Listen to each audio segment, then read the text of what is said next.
ये हमारे बाबा जी हैं यमुनोत्री के, और यमुना जी का आशीर्वाद इनके ऊपर प्राप्त है और इनका पैतृक गांव यही है बाबा जी का।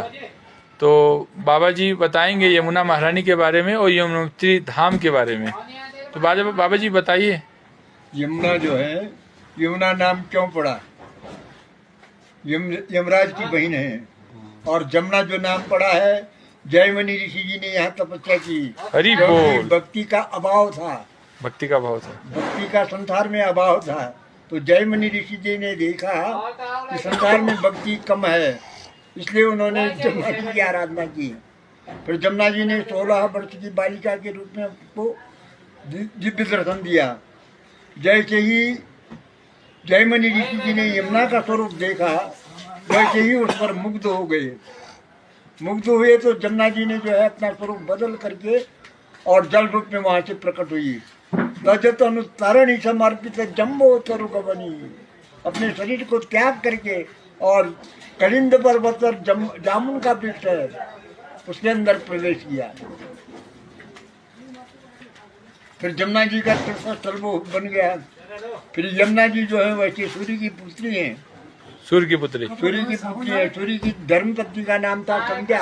संध्या, हाँ। संध्या से ऐसा आता है कि 2 पुत्रों जनिया माता पूर्वम वैवस्वतम मनु ततो यमम के नाम यमो तांत्रिक। पहला पुत्र वैवस्वत मनु हुआ है, जिससे मानव की पुत्री है।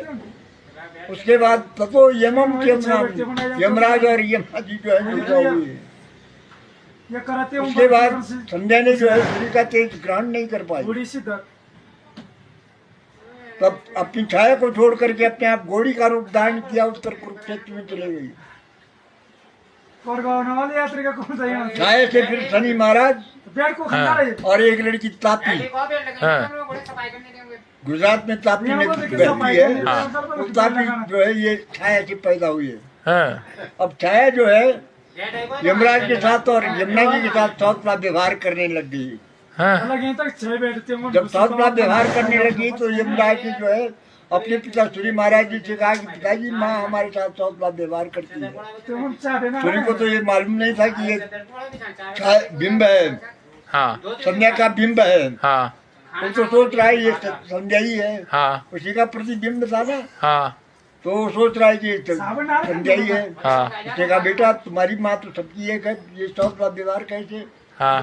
फिर यमराज ने कहा नहीं, ये हमारी माँ नहीं है, हमारी माँ तो घोड़ी का रूप धारण करके उत्तर कुरुक्षेत्र में चली गई है, ये तो माँ की छाया है। फिर सूर्य महाराज को गुस्सा आया, उसने